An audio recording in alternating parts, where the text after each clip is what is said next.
కోటంరెడ్డి ఎమ్మెల్యేనా? అవునండి, మాట్లాడుతున్నానండి. అన్నా అనిల్ బోరుగడ్డ. చెప్పు అనిల్. ఏమన్నా అడి చేసినావు? ఏమైందండి? కాదన్నా, నువ్వు రాజశేఖర రెడ్డి గారు పనిచేసినా, వాళ్ళ నాయన గారు పనిచేసినా, జగన్ గారు పనిచేసినా, ఎటన్నా ఇది ఎటన్నా నువ్వు చెప్పు. నేరుగా మాట్లాడుతున్నావు. నేరుగానే మాట్లాడదాం అన్నా. నువ్వు తిన్నింటి వాస ఫోన్ లో ఎందుకు నేరుగా మాట్లాడు. నేరుగా నువ్వు రమ్మంటావు, నువ్వు వస్తావా? నన్ను రమ్మంటావా? నేరుగా మాట్లాడుతున్నావా? నేను చెప్తాను, ఫోన్ చేస్తాను నీకు. కాదన్నా, కరెక్ట్ గా కాదన్నా. ఇప్పుడు కాదు, ఒక మాట ప్రశ్నకు సమాధానం చెప్పు. ఒక్క ప్రశ్నకు సమాధానం చెప్పన్నా. జగన్మోహన్ రెడ్డి చరిష్మా లేకుండా నువ్వు గెలిచేవాడువా? ఎవరు కాదన్నా, నేనే డైరెక్ట్ గా విలేకరుల సమావేశంలో చెప్పా. ఏమని? రెండు సార్లు జగన్ గారు నాకు టికెట్ ఇచ్చారని చెప్పని. అన్నా ఇప్పటికీ మించిపోయింది లేదన్నా. పెద్ద ఆయన సీఎం కాడికి వచ్చి క్షమాపణ కోరు.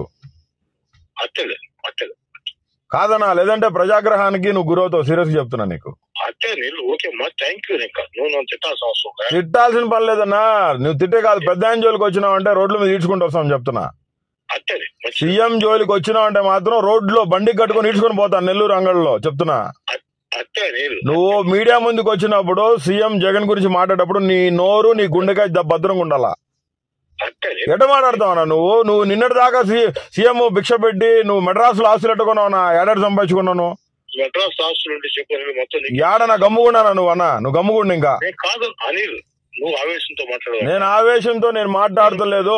నేను నీకు ఒక్కటే చెప్తున్నా, నువ్వు టీడీపీలోకి పోయేది ఉంటే పో. జగన్మోహన్ రెడ్డి గురించి నువ్వు మాట్లాడినావు అంటే ఇంకొకసారి నేను మాత్రం నువ్వు మాట్లాడినావు. నిన్న వైఎస్ రాజశేఖర రెడ్డి మీ నాయన కాడ పనిచేసా, మీ తాత కాడ పనిచేసా. ఏకవచనం కూడా మాట్లాడద్దు. నువ్వు నీ తమ్ముడు చాలా ఎక్కువ మాట్లాడుతున్నాడు నెల్లూరులో చెప్తున్నాను. బూతులు మాట్లాడొద్దు దయచేసి. మీరు పోవాలంటే పోండి. ఎవరికి అనో నువ్వు నీ కథ మొత్తం తెలుసు. నేను నీకు ఒకటే విషయం చెప్తున్నాను, నువ్వు పో. నువ్వు టీడీపీలోకి పో. వాళ్ళ కాదంటలే.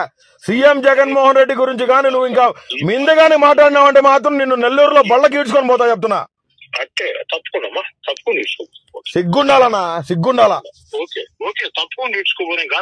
నువ్వు ఇంకొకసారి జగన్ గురించి మాట్లాడు, నీ ఇంటికి వచ్చి కట్టుకోపోతా బండికి. నువ్వు మాట్లాడినావు. నీ తమ్ముడు చాలా ఎక్కువ మాట్లాడుతున్నాడు. నిన్ను నీ తమ్ముడిని ప్రజలు కుమ్మి పాడేసి నెల్లూరు నుంచి తరిమి కొడతారు తొందరలో. చూస్తా ఉండు. అది కాలం చెప్పదమ్మా. ఏం కాలం? నువ్వు తీసుకోబోతావు. నువ్వు ఈ రోజు నుంచి నువ్వు డేట్ ఫిక్స్ చేసుకో.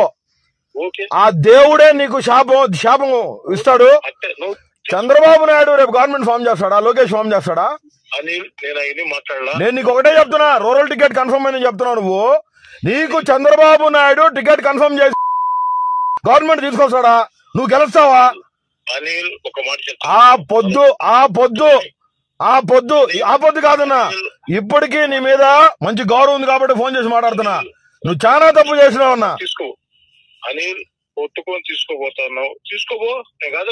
జగన్మోహన్ రెడ్డి గారి గురించి గౌరవప్రదంగా కాకుండా ఏకవచనం మాట్లాడినా నేను చెప్తున్నా నీకు.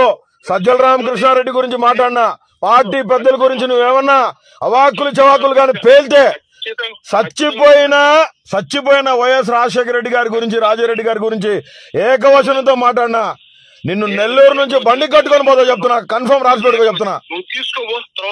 ఏం తీసుకోపోయేది? నువ్వు ఇదే పనిగా రెచ్చగొట్టే మాటలు మాట్లాడు మాకు. నువ్వు అన్నావు ఇందాక, నన్ను రమ్మంటావా నువ్వు వస్తావా? నువ్వు తీసుకోబో, నాకంత శక్తి లేదు ఆయన. నువ్వు తీసుకోబోవచ్చు. తెన్నింటి వాసాలు లెక్క పెట్టు, నిన్నే చూస్తున్నాను స్వామి. తీసుకోబోవచ్చు. ఎవరు కాదన్నాడు? ఎన్ని వద్దు మాట తీసుకెళ్లే రోజు నువ్వు ఇంకొకసారి మాట్లాడు. తీసుకుపోతే మళ్ళీ మయ్యమంటకు నేను ముట్లా. కడప నుంచి నాకు ఎంతో కొత్త దూరంలే చెప్తున్నాను, రాసి పెట్టుకో. 5 నిమిషాలు పడుదబ్బా. ఆ రోడ్ లో కుక్కని ఇడ్చుకోపోవచ్చు, నిన్ను ఇడ్చుకోపోవచ్చు. విలువ ఉందా నీకు? ఇంకా ఇంకొకసారి నువ్వు మాట్లాడు, చెప్తాను ఈ సంగతి. తప్పకుండా మాట్లాడుతా, నీకోసం మాట్లాడతా.